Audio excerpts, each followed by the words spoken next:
Bismillahirrahmanirrahim. Assalamu alaikum. This is Muhammad Rizwan and welcome you in lecture 6 of object-oriented programming using Java. आज हम देखेंगे usages of Java this keyword. तो this keyword के बहुत सारे usage हैं, लेकिन पर्टिकुलरली हम इन दो पे फोकस करेंगे आज के लेक्चर पे। फर्स्ट वन है this can be used to refer current class instance variable. This keyword जो है ये किसी भी क्लास करंट जो क्लास है उसके इंस्टेंस वेरिएबल को रेफर कर सकता है, और दिस कीवर्ड इसी तरह से करंट क्लास के मेथड को इन्वोक करने के लिए भी हम यूज कर सकते हैं। अब इन दोनों बातों का क्या मतलब है वो हम देखते हैं। पहला जो है कि करंट क्लास के जो इंस्टेंस वेरिएबल है उनको एक्सेस करने के लिए हम यूज करते हैं। पहला पर्पस जो इसका ये है कि if there is a ambiguity between the instance variable and parameters, this keyword resolve the problem of ambiguity. अब एम्बिग्युइटी क्या होती है देखते हैं इसको।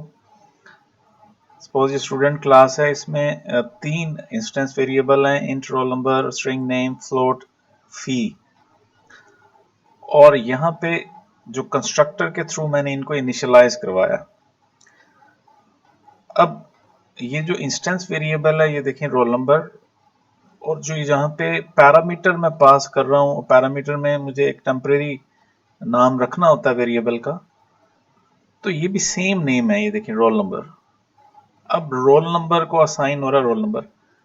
अब यहाँ पे कंफ्यूजिंग होगा कि किस वेरिएबल को रेफर किया जा रहा है। क्या ये इस वेरिएबल को यहाँ पे रेफर किया जा रहा है जो कि इंस्टेंस वेरिएबल है, या ये वेरिएबल जो एज ए पैरामीटर मिल रहा है और ये इस फंक्शन का या इस कंस्ट्रक्टर का लोकल वेरिएबल बन जाएगा ये वाला।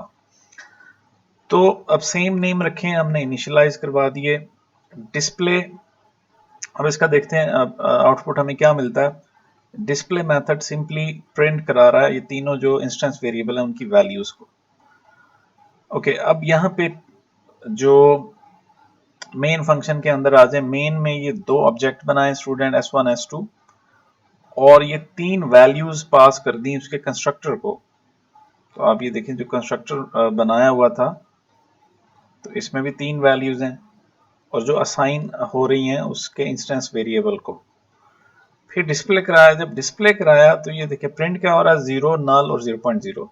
हालांकि मैंने तो यहाँ पे वैल्यूज दी थी और जो कि इनिशियलाइज होनी चाहिए थी, लेकिन अगेन प्रॉब्लम कहाँ आ रहा है, इस वेरिएबल का नाम और इसका नाम सेम हो रहा है। अब कंपाइलर क्या कर रहा है, कंपाइलर इसको इंस्टेंस वेरिएबल के तौर पे ही ले रहा है, उसने इस वेरिएबल को कंसीडर ही नहीं किया। तो इंस्टेंस वेरिएबल आपको पता है उनकी डिफॉल्ट वैल्यूज इनिशियलाइज हो जाती हैं। इंट वेरिएबल की 0, स्ट्रिंग की नल, फ्लोट वेरिएबल की 0.0 इनिशियलाइज हो जाती है। तो हमें यहाँ पे ये वाली वैल्यू मिल रही है, ठीक है। अब इसका इस प्रॉब्लम का सोल्यूशन क्या है, सोल्यूशन ये है जी, दिस कीवर्ड। अब नाम सपोज किसी रीजन की वजह से नाम मैंने चेंज नहीं रखने, नेक्स्ट वो एग्जांपल भी देखते हैं कि अगर नाम चेंज कर दें तो भी मसला सॉल्व हो जाता है। नाम अगर सेम रखने इंस्टेंस वेरिएबल के भी, और जो कंस्ट्रक्टर में इनिशियलाइजेशन के लिए पैरामीटर है उनके भी सेम रखने हैं, तो अब आपने अगर इंस्टेंस वेरिएबल को रेफर करना है तो दिस कीवर्ड यूज करेंगे। अब दिस डॉट रोल नंबर ये रेफर करेगा इस वेरिएबल को, और ये जो सिंपल रोल नंबर मैंने लिखा ये रेफर करेगा इस वाले पैरामीटर को, जो हमें जब हम इस मेथड को कॉल करेंगे तो ये वैल्यू हमें वहां से मिलेगी। तो this dot name is equal to name, this dot fee is equal to fee. अब बाकी कोड में कोई चेंजिंग नहीं, दोबारा से ऑब्जेक्ट बना के उसको डिस्प्ले फंक्शन कॉल किया जो कि सिंपली प्रिंट करा रहा है। तो s1 dot display, s2 dot display. तो अब देखें जो वैल्यूज मैंने यहाँ पे कंस्ट्रक्टर में दी थी वो अब उसके इंस्टेंस वेरिएबल को मिल गई हैं, और डिस्प्ले फंक्शन के थ्रू प्रिंट भी सही सही हो रही है। तो पहला यूज तो ये है कि दिस जो है ये इंस्टेंस वेरिएबल को रेफर करने के लिए हम यूज करते हैं। ये आपको समझ आ जानी चाहिए बात। अब इस मसले का दूसरा हल भी है कि अगर लोकल वेरिएबल जो कि फॉर्मल आर्गुमेंट्स होते हैं या पैरामीटर होते हैं, और इंस्टेंस वेरिएबल अगर डिफरेंट रख दें तो फिर there is no need to use this keyword, फिर हमें दिस कीवर्ड यूज करने की जरूरत नहीं है। मिसाल के तौर पे सेम एग्जांपल और उसके अंदर 3 इंस्टेंस वेरिएबल है। अब यहाँ पे देखें जो पैरामीटर है उसके नाम मैंने सेम नहीं रखे। अब रोल नंबर था इंस्टेंस वेरिएबल, तो उसको इनिशियलाइज कराने के लिए मैंने r जो है रख दी वैल्यू। नेम था तो उसके अगेंस्ट n रख दी, और फी था तो f रख दी। अब roll number is equal to r। अब कोई कंफ्यूजन नहीं है, कंपाइलर को भी कंफ्यूजन नहीं है, हमें भी कंफ्यूजन नहीं है। Name is equal to n और fee is equal to f। Again same example run की तो सही सही वैल्यूज इनिशियलाइज हो रही हैं और प्रिंट भी हो रही हैं। लेकिन एक इसमें ख्याल रखना है आपने कि it is better approach to use meaningful names variable. हम ये कोशिश ये करते हैं, अच्छी सॉफ्टवेयर इंजीनियरिंग प्रैक्टिस भी ये होती है कि वेरिएबल्स के नाम मीनिंगफुल होने चाहिए। और नॉर्मली ये होता है कि हम सेम नेम यूज करते हैं इंस्टेंस वेरिएबल और पैरामीटर्स के जब इनिशियलाइज कराते हैं कंस्ट्रक्टर में। तो जब हम सेम नेम यूज करेंगे तो दिस का यूज फिर मस्ट हो जाएगा, और दिस के बगैर आप नहीं कर सकते। ठीक है, तो इसी एग्जांपल को मैं आपको नेटबीन्स में रन करके दिखा देता हूं पहले।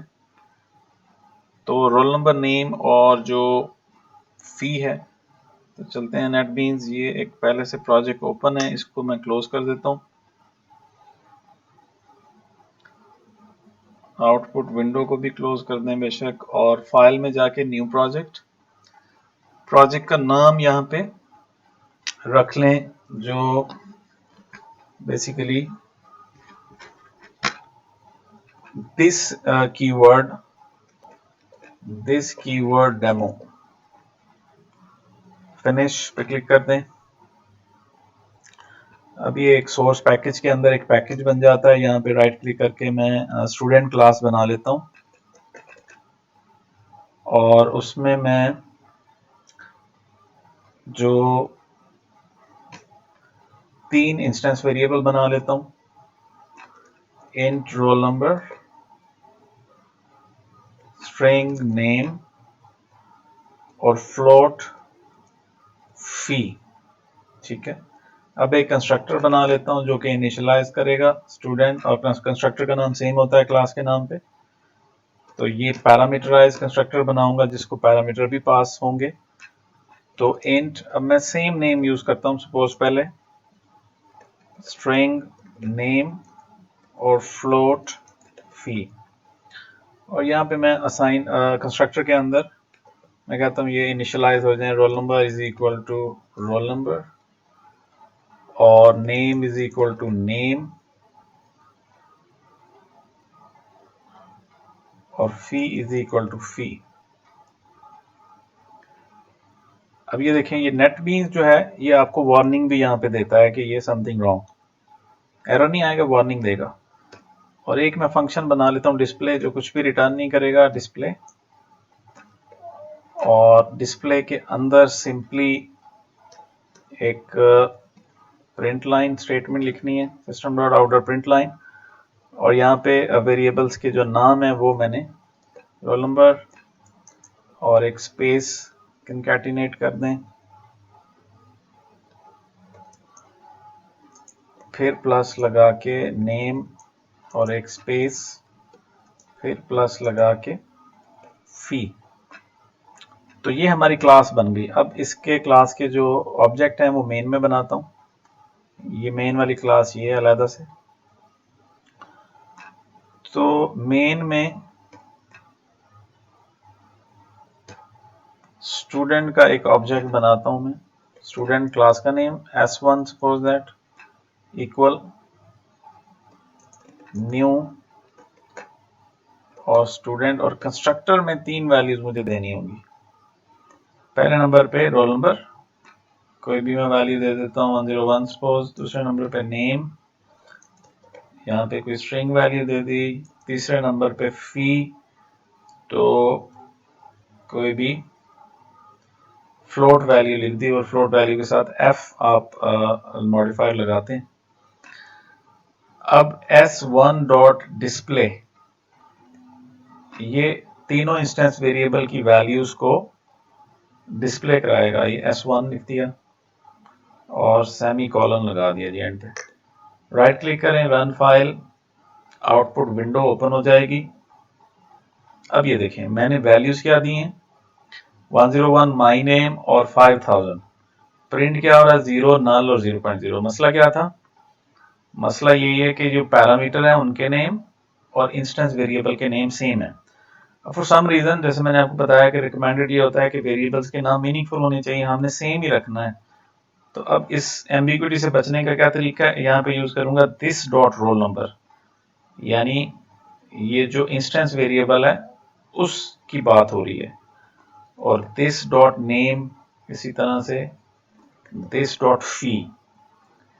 तो अब जब ये कंस्ट्रक्टर कॉल होगा, जैसे कि यहां पे ये कंस्ट्रक्टर कॉल हो रहा है, ठीक है, तो अब कंस्ट्रक्टर के अंदर कोड जब एग्जीक्यूट होगा तो उसको ये जो वैल्यूज मिल रही हैं वो अब बड़ा स्ट्रेट फॉरवर्ड है कि ये इंस्टेंस वेरिएबल है, इसको ये वैल्यू असाइन नहीं चाहिए।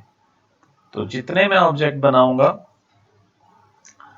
उतनी दफा ओके सॉरी, अब इसको रन कर लें, दोबारा रन किया, अब देखें जी ये प्रिंट हो गया 101 माई नेम जो स्ट्रिंग थी, 5000 जो वैल्यू थी, जो भी डिस्प्ले जो फंक्शन है वो तो इंस्टेंस वेरिएबल्स की वैल्यू S1 वाले की डिस्प्ले करा रहा है। इसी तरह से एक और ऑब्जेक्ट बना के आप जस्ट कॉपी पेस्ट कर लेता हूं इसको मैं, S2 ऑब्जेक्ट है और वैल्यूज मैं इसमें चेंज कर लेता हूं 7000 और यहां पे मैं करता हूं S2 डॉट डिस्प्ले। ठीक है, अब ये देखें वो हो रहा है। अब दिस से मुराद देखें, ये दो ऑब्जेक्ट मैंने बनाए हैं, तो जब ये ऑब्जेक्ट क्रिएट हो रहा था तो दिस से मुराद इसके इंस्टेंस वेरिएबल थे। जब ये ऑब्जेक्ट क्रिएट हुआ और इसका इंस्ट्रक्टर कॉल हुआ तो दिस से मुराद इसके जो वेरिएबल है, हर ऑब्जेक्ट के आपको पता है इंस्टेंस वेरिएबल अलग क्रिएट होते हैं, तो क्लास तो हमने एक दफा बनानी होती है, तो दिस से मुराद इंस्टेंस वेरिएबल है। अब इंस्टेंस वेरिएबल का मतलब ऑब्जेक्ट के वेरिएबल, ऑब्जेक्ट आप जितने मर्जी बनाएंगे उतने बन जाते हैं। तो दिस रेफर कर रहा है उस ऑब्जेक्ट को जो कि अभी क्लास में तो हम नहीं, ये क्लास बनी हुई है, ऑब्जेक्ट तो यहाँ पे बन रहा है, तो यहाँ पे फिर दिस का जो फंक्शन है वो आपको पता चलता है कि ये जब कॉल होगा आपका जो कंस्ट्रक्टर है, तो इसके अंदर मैंने दिस वाला कोड लिखा हुआ है ये कंस्ट्रक्टर के अंदर। ठीक है, तो दिस से मुराद करंट ऑब्जेक्ट, जब ये वाला ऑब्जेक्ट क्रिएट हुआ तो दिस से मुराद इसके वेरिएबल्स थे, जब ये वाला ऑब्जेक्ट क्रिएट हुआ तो दिस से मुराद इसके वेरिएबल थे। ठीक है, ये बात समझ आ गई आपको, और एग्जाम्पल मैंने रन करके दिखा दी है। दूसरा दिस का जो यूज हमने देखना है वो करंट क्लास के मेथड को यूज करने के लिए। ये देखिए, अब ये क्लास है, इसमें एक m मेथड बना हुआ है, उसकी बॉडी है, और एक n मेथड बना हुआ है, n के अंदर ये m वाला फंक्शन कॉल किया है। तो इसको हम इस तरह से भी लिख सकते हैं कि m जो फंक्शन है उसके साथ दिस डॉट m लिख दें, यानी दिस से मुराद करंट जो भी ऑब्जेक्ट बनेगा इस क्लास का उसका फंक्शन ये कॉल हो। ठीक है, तो ये आपने खुद रन करके देख लेना। ये देखें दिस, ये एक फंक्शन था n और ये फंक्शन एक पहले से बना हुआ है। अब इस फंक्शन की बॉडी के अंदर दिस डॉट m और पैरेंथेसिस यानी ये वाला फंक्शन कॉल किया हुआ है। तो दिस का एक यूज ये भी है, ये एग्जांपल आप खुद रन करके इसको देख सकते हैं। तो ये दो यूजेज दिस के आपको पता होना चाहिए, मोर एडवांस यूजेज भी हैं लेकिन फिलहाल हम उसमें नहीं जाएंगे, ये बिगिनर लेवल, ये दो यूजेज का आपको पता होना चाहिए।